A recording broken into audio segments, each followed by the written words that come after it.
Cada noche, millones de familias en México apagan las luces de su sala con la misma imagen en pantalla.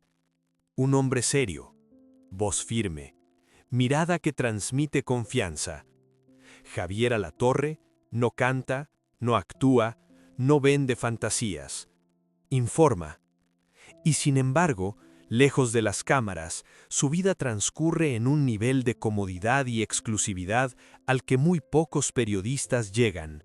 Mansiones silenciosas, traslados privados, una rutina protegida por la discreción. Entonces surge la pregunta inevitable: ¿cómo se transforma el poder de informar en una vida de lujo? ¿El dinero le dio libertad o lo empujó a vivir cada vez más lejos del público que confió en él? Para entender cómo se construye una vida de privilegio sin exhibición, primero hay que retroceder varias décadas y observar el terreno donde todo comenzó. No se trata de un ascenso fulminante ni de una historia de riqueza heredada. Se trata de tiempo, de permanencia y sobre todo de confianza acumulada en un país donde la televisión no solo informa, sino que moldea percepciones colectivas.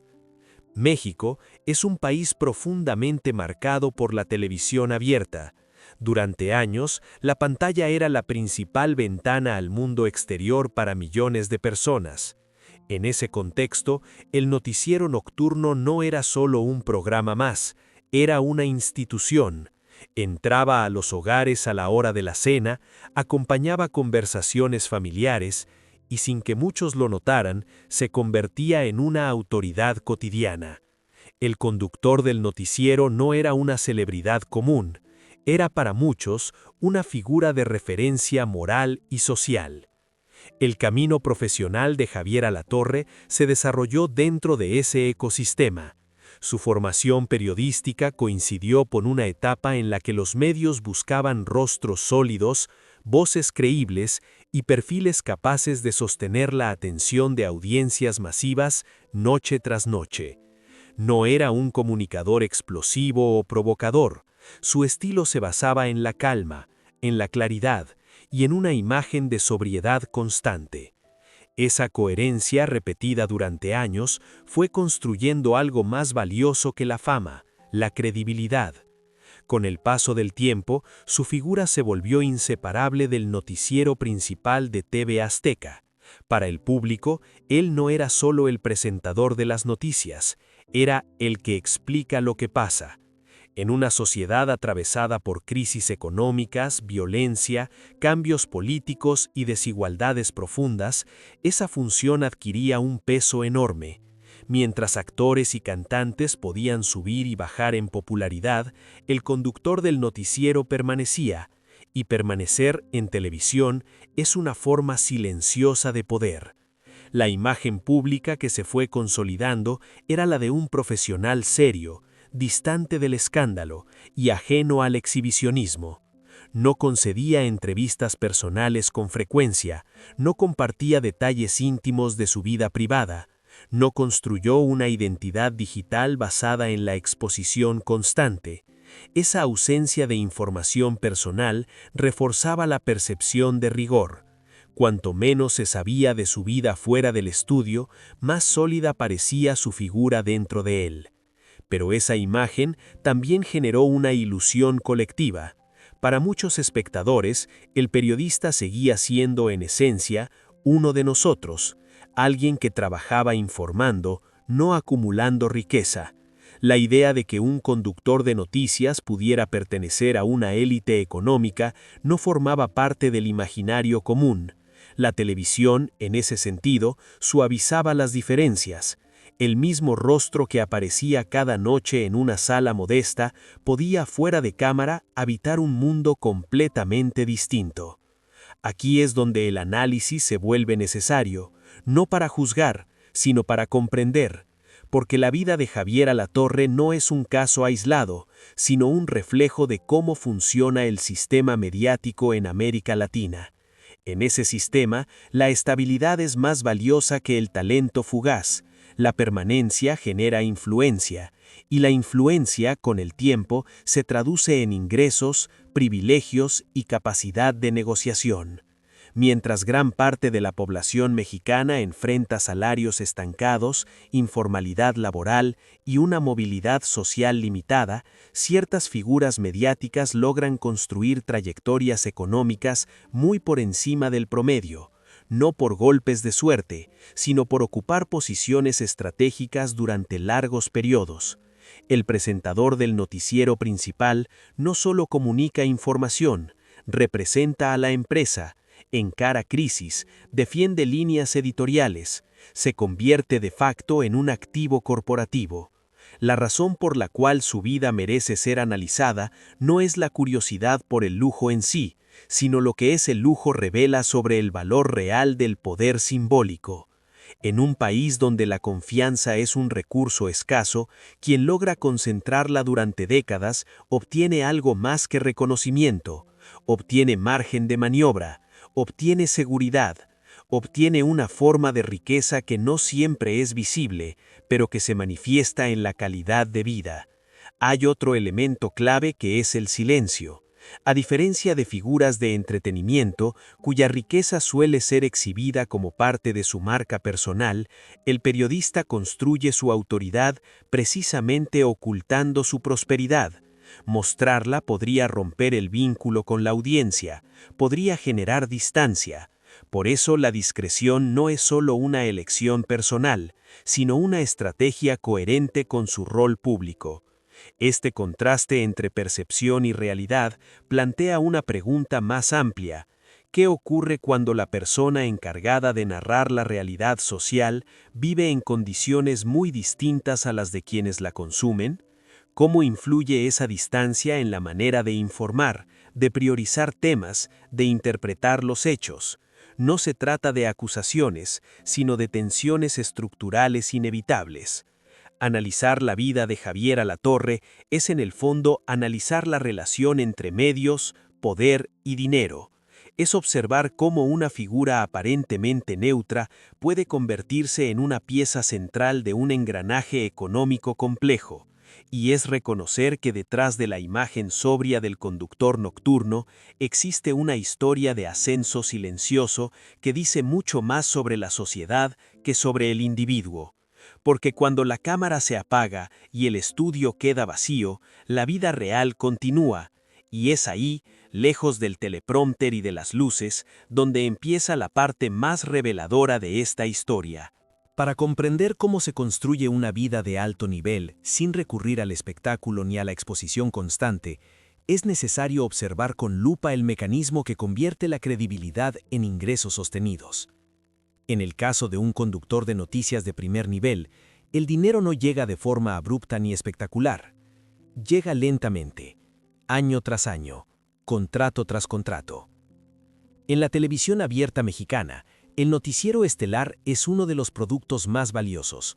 No solo concentra audiencia, sino que fija agenda, define narrativas y sostiene la imagen institucional de la cadena. El conductor principal no es un empleado común, es el rostro del producto.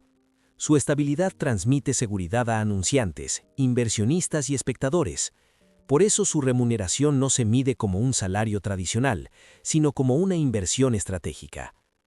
Aunque las cifras exactas no son públicas, los análisis del sector mediático permiten establecer comparaciones razonables. Un presentador de noticias de máxima audiencia puede percibir ingresos anuales que multiplican por decenas e incluso centenas el salario promedio de una familia mexicana. Mientras un hogar medio lucha por equilibrar gastos básicos, el conductor del noticiero opera en una escala económica completamente distinta, marcada por bonos, renovaciones contractuales y beneficios adicionales.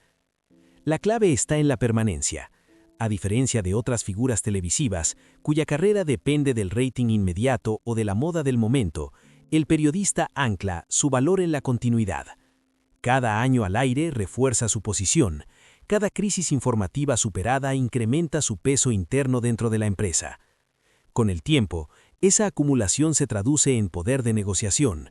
No solo se negocia un sueldo, sino condiciones, protección contractual y control sobre el propio ritmo laboral. Además del ingreso directo, existe un componente menos visible pero igual de importante: la estabilidad financiera. Mientras muchos profesionales viven sujetos a la incertidumbre, un conductor consolidado asegura flujos constantes durante décadas. Esa previsibilidad permite planificar inversiones, adquirir propiedades y construir un patrimonio sin prisas ni sobresaltos.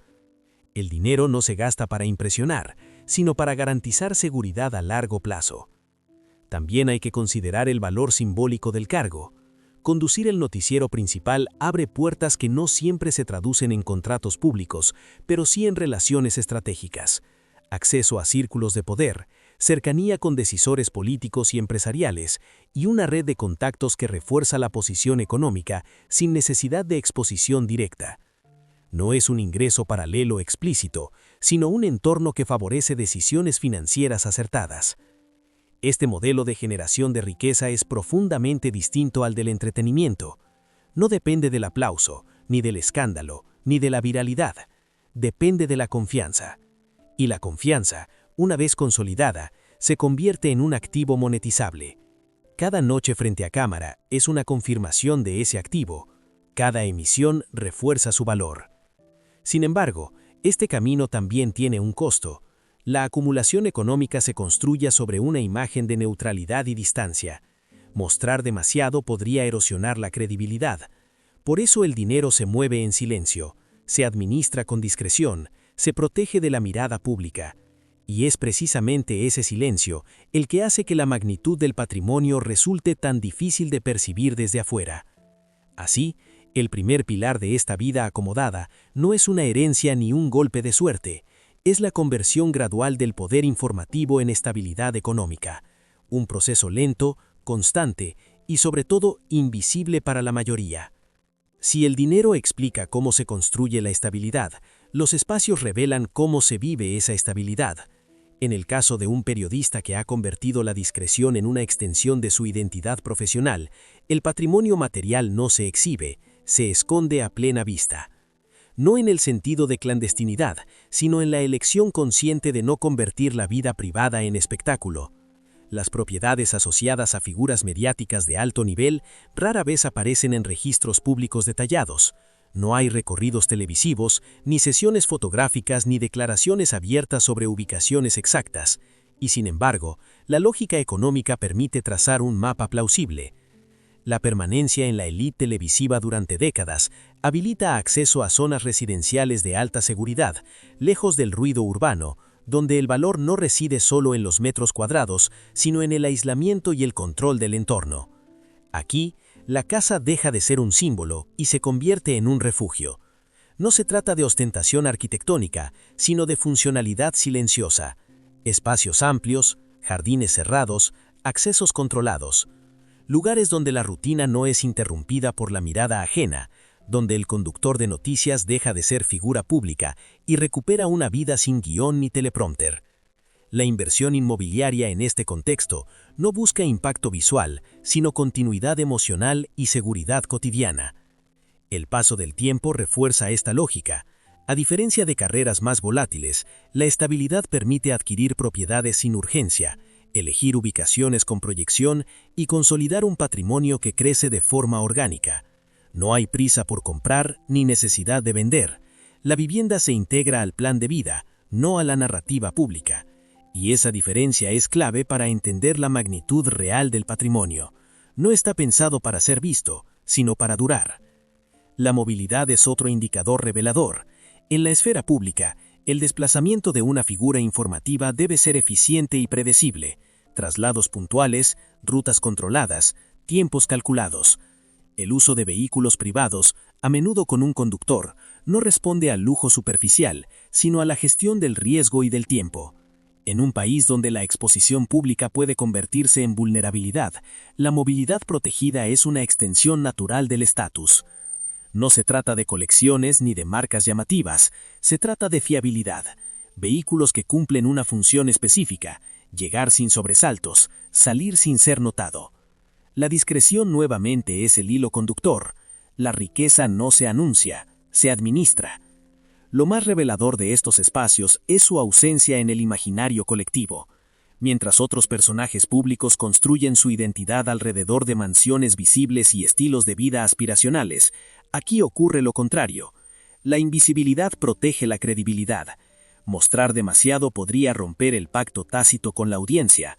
Por eso el patrimonio material permanece en segundo plano, casi como si no existiera. Pero existe, y su forma dice mucho. Dice que el lujo puede ser silencioso, que el verdadero privilegio no siempre brilla, y que en ciertos casos, la mayor demostración de poder no es exhibirlo, sino no necesitar hacerlo. En ese silencio material se esconde una elección de vida, una forma de habitar el éxito sin convertirlo en espectáculo, y esa elección prepara el terreno para la siguiente pregunta inevitable. ¿Qué tipo de vida personal emerge cuando el dinero ya no necesita ser demostrado? Cuando el dinero deja de ser una preocupación, la vida no necesariamente se vuelve más visible.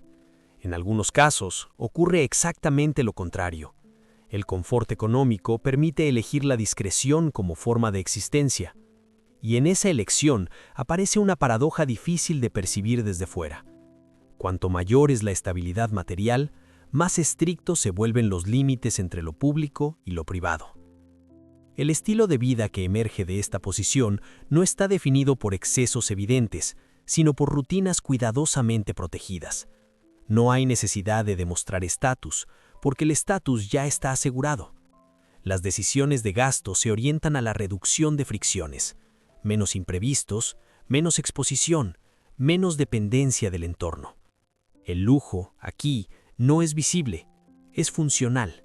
Se expresa en tiempo controlado, en tranquilidad mental, en la posibilidad de desaparecer del radar cuando el día termina. Esta forma de vivir tiene consecuencias profundas. La ausencia deliberada de redes sociales, la escasez de apariciones personales y la mínima participación en eventos públicos no responden a timidez ni a aislamiento accidental. Responden a una lógica de autoprotección. La credibilidad periodística se sostiene en parte en la idea de neutralidad. Mostrar una vida excesivamente acomodada podría erosionar esa percepción. Por eso, el silencio se convierte en una inversión más. Sin embargo, ese silencio tiene un costo humano. A mayor control, menor espontaneidad. A mayor protección, mayor distancia. El dinero compra seguridad, pero también construye muros invisibles. La vida cotidiana se vuelve predecible, ordenada, eficiente. Pero esa eficiencia reduce el contacto con la experiencia común de la mayoría. El periodista que cada noche narra la realidad del país vive, inevitablemente, en una burbuja distinta. Aquí surge la verdadera paradoja.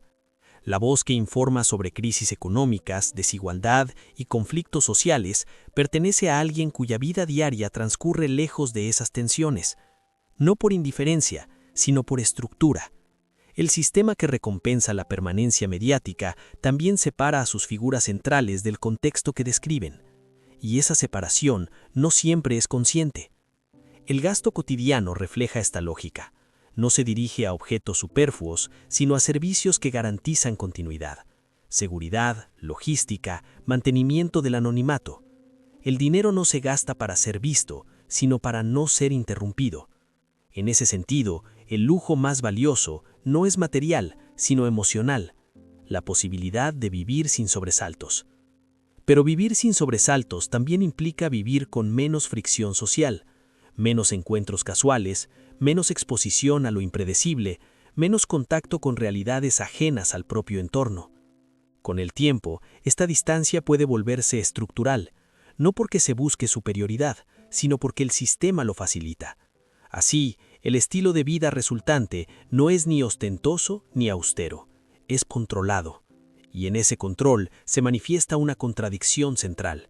El dinero que garantiza libertad también impone límites. La libertad de no mostrarse exige renunciar a ser parte del flujo cotidiano de la sociedad. Esta es la paradoja final de este capítulo. Una vida económicamente resuelta, pero cuidadosamente encapsulada. Un éxito que no se celebra en público. Y una existencia donde el mayor privilegio no es lo que se tiene, sino lo que se puede evitar. Para dimensionar realmente la vida que se ha construido a lo largo de décadas, no basta con observarla de forma aislada. Es necesario compararla colocarla frente a otras trayectorias, otros modelos de éxito y, sobre todo, frente a las expectativas que la sociedad deposita en quienes ocupan un lugar central en la esfera pública. Solo entonces aparecen con claridad las consecuencias, visibles e invisibles, de esas elecciones.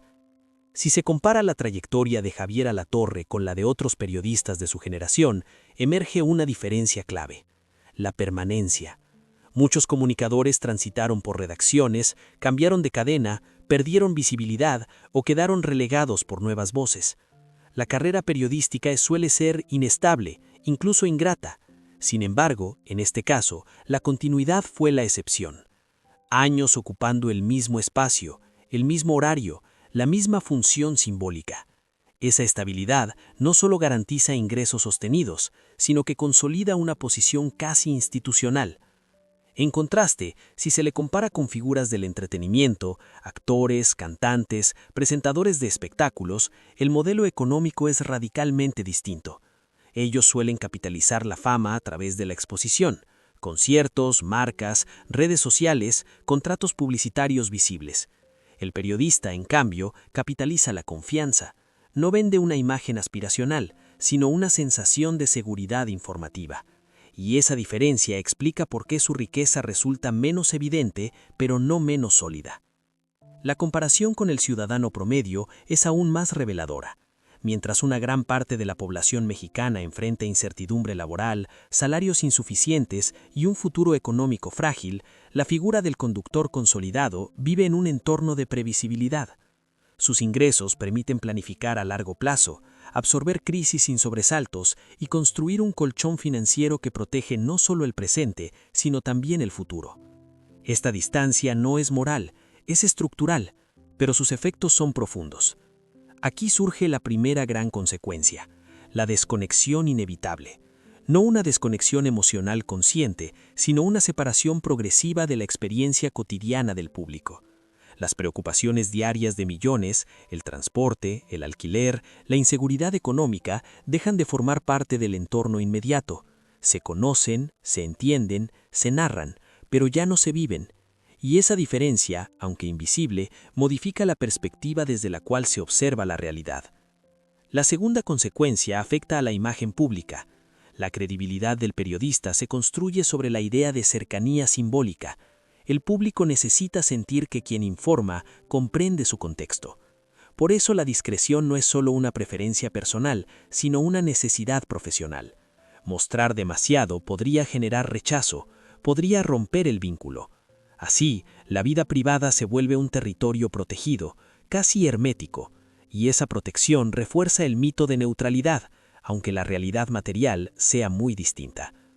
Existe también una consecuencia en el ámbito familiar. La estabilidad económica ofrece seguridad, pero la vida marcada por horarios estrictos, exposición permanente y control constante reduce la espontaneidad. Las decisiones personales se filtran por el impacto potencial en la imagen pública. La familia, aunque protegida del escrutinio, vive dentro de un marco de cautela permanente. No es una vida precaria, pero tampoco completamente libre. Al compararlo con otros referentes internacionales, se observa un patrón similar. En muchos países, los grandes presentadores de noticias alcanzan niveles de vida elevados, precisamente porque representan un activo estratégico para las cadenas. No son solo comunicadores, son garantes de continuidad. Y esa función se remunera de forma proporcional a su importancia. Sin embargo, el público rara vez asocia periodismo con riqueza. Esa disonancia alimenta la sorpresa cuando la realidad sale a la superficie. La consecuencia más profunda, sin embargo, es simbólica. La figura del periodista encarna valores como verdad, transparencia y servicio público. Cuando esa figura vive en condiciones de élite, surge una tensión inevitable. No porque la riqueza invalide la ética, sino porque plantea preguntas incómodas sobre el sistema que la produce. ¿Puede alguien informar con plena sensibilidad sobre desigualdad desde una posición de privilegio? ¿La distancia material afecta la mirada? No hay respuestas simples, pero la comparación permite entender que esta vida no es el resultado de excesos, sino de elecciones coherentes con un sistema que premia la estabilidad y la confianza. El problema no es individual, es estructural, y sus efectos se extienden más allá de una sola persona. Al final, la comparación no busca señalar culpables, sino revelar contrastes, mostrar cómo distintas trayectorias generan distintas formas de vivir el éxito, y cómo, en el caso de quien informa a millones, ese éxito tiene consecuencias que van más allá del patrimonio personal. Porque cuando el público apaga el televisor, la imagen desaparece, pero la distancia permanece, y es en esa distancia donde se juega una parte fundamental del legado que quedará. Cuando se analiza una vida marcada por la estabilidad económica y la discreción absoluta, la pregunta inevitable no es cuánto se acumuló, sino qué se deja atrás. Porque el verdadero legado de una figura pública no se mide únicamente en bienes materiales, sino en la huella simbólica que permanece cuando la cámara se apaga definitivamente. En el plano material, el resultado es claro. Años de ingresos constantes, decisiones financieras prudentes y una gestión del patrimonio orientada a la seguridad construyen una base sólida. Propiedades bien ubicadas, un nivel de vida protegido, un futuro asegurado. Desde la lógica económica, el recorrido es exitoso. No hay señales de despilfarro ni de decadencia. Todo apunta a una administración racional del dinero pensada para durar más allá del ciclo mediático. Pero el legado no termina ahí. Existe una herencia intangible que pesa tanto o más que cualquier activo. Durante décadas, una misma voz acompañó momentos clave de la historia reciente del país: crisis políticas, desastres naturales, cambios sociales profundos. Para millones de personas, esa presencia se convirtió en parte del paisaje cotidiano. No era una figura cercana en lo personal, pero sí familiar en lo simbólico. Esa constancia construyó confianza, y la confianza es una forma de capital que no aparece en balances financieros. Sin embargo, esa herencia también tiene límites. La elección de una vida privada hermética protege la credibilidad, pero reduce la dimensión humana del recuerdo. A diferencia de otras figuras públicas cuya biografía se convierte en relato colectivo, aquí la historia personal permanece fragmentada, casi inaccesible. El público recuerda al profesional, no al individuo, y eso plantea una pregunta clave sobre el futuro de esa memoria. Las decisiones que llevaron a esta forma de vida no fueron accidentales. Optar por el silencio, por la distancia y por el control implica renunciar a ciertos vínculos. Implica aceptar que la fama no se traduzca en afecto masivo, sino en respeto distante. Implica vivir con la certeza de que el reconocimiento es funcional, no emocional. Esa es una lección legítima, pero no neutra. Tiene consecuencias sobre cómo se recuerda a una persona cuando deja de estar presente. En el horizonte aparece también el tema del relevo. Ninguna figura mediática es eterna. El sistema que hoy recompensa la permanencia, mañana exige renovación. Cuando llegue ese momento, el patrimonio material seguirá ahí, cumpliendo su función de resguardo, pero el patrimonio simbólico entrará en otra fase. La voz que durante años fue central se convertirá en referencia histórica. Y entonces la pregunta será: ¿qué queda en la memoria colectiva? ¿Una persona cercana o una figura institucional? El futuro en ese sentido está marcado por una paradoja. Cuanto más controlada fue la vida pública, más difuso puede resultar el recuerdo personal. La ausencia de relatos íntimos dificulta la construcción de una narrativa emocional duradera. El respeto permanece, pero la identificación se diluye. Y en una era dominada por la exposición constante, esa distancia puede acelerar el olvido. También hay una lección implícita para quienes observan desde fuera. El dinero garantiza opciones, pero no asegura significado. La estabilidad protege, pero también aísla. El éxito profesional puede coexistir con una vida plenamente resuelta y al mismo tiempo con una huella emocional limitada. No como fracaso, sino como resultado de elecciones coherentes con un modelo de poder discreto. Así, el legado que se perfila no es el del escándalo ni del lujo exhibido, es el de la eficiencia, la constancia y el control. Un legado silencioso, sólido, pero contenido. Y esa contención define tanto lo que se conserva como lo que se pierde en el camino. Porque al final, cuando el dinero ya no es un problema y la exposición deja de ser necesaria, lo que queda es una pregunta sencilla y profunda. ¿Qué parte de una vida vale la pena que otros recuerden? La cámara se apaga. El estudio queda en silencio. Las luces que durante años marcaron el ritmo de la noche se apagan una a una. Afuera, la ciudad sigue su curso. Y en ese momento, lejos del encuadre y del teleprompter, aparece la verdadera dimensión de esta historia. No se trata de mansiones ni de cifras exactas, tampoco de juicios morales fáciles. Se trata de entender cómo el poder, cuando se ejerce de forma constante y silenciosa, termina moldeando una vida entera. El dinero fue una consecuencia, no el punto de partida. La estabilidad fue el premio a la permanencia, y la discreción la herramienta para conservarlo todo sin romper el vínculo con el público. Durante décadas, millones de personas confiaron en una voz para entender su realidad. Esa confianza construyó una posición privilegiada, pero también levantó una distancia invisible, una frontera entre quien narra la vida cotidiana y quien la vive desde un lugar protegido. No como traición, sino como resultado lógico de un sistema que recompensa la continuidad y penaliza la exposición excesiva.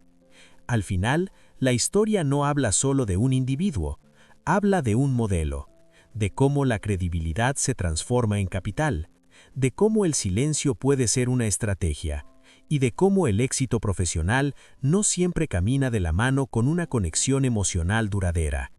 La pregunta que queda flotando no apunta hacia el pasado, sino hacia nosotros.